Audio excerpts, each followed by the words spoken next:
Assalamualaikum warahmatullahi wabarakatuh. Perkenalkan, nama saya Enrati Aulia Akbar.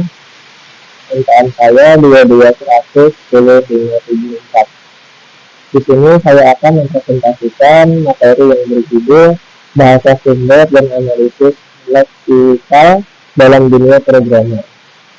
Oke, langsung saja masuk ke materinya, yaitu memahami bahasa sumber dan analisis leksikal adalah kunci bagi programmer untuk mengembangkan perangkat lunak yang handal dan efisien.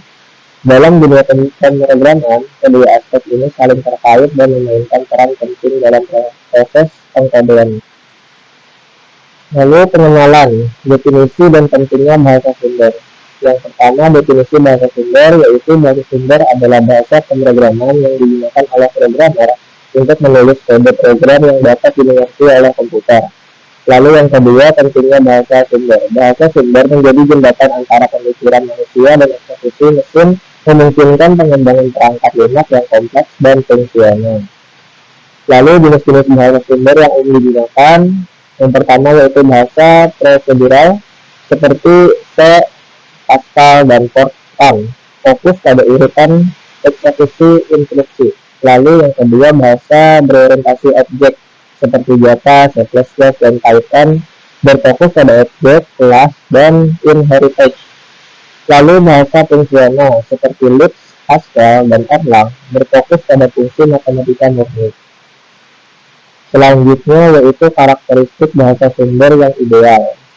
Implicit, bahasa sumber yang ideal mampu mengekspresikan ide-ide kompleks dengan sintaks yang jelas dan ringkas.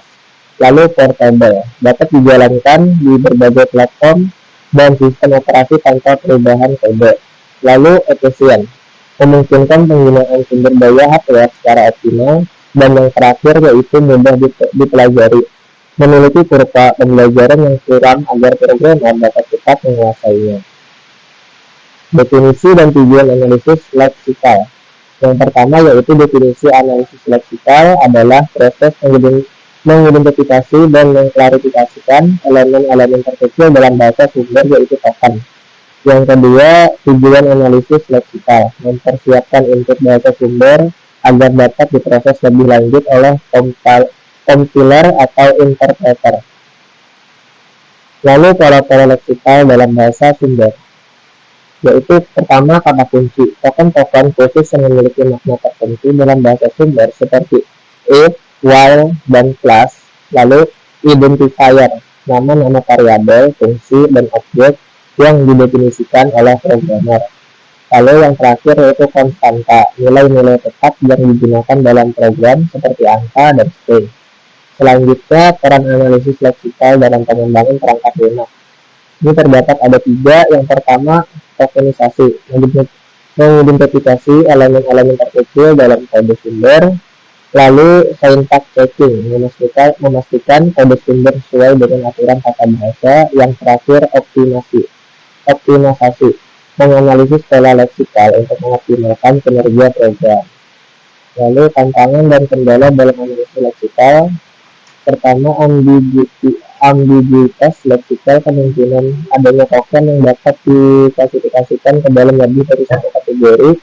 Kedua, kompleksitas sintaks, aturan tata bahasa yang rumit dalam menyulitkan proses analisis leksikal. Yang ketiga, penanganan kesalahan, memperbaiki kesalahan leksikal dalam kode sumber secara efektif. Lalu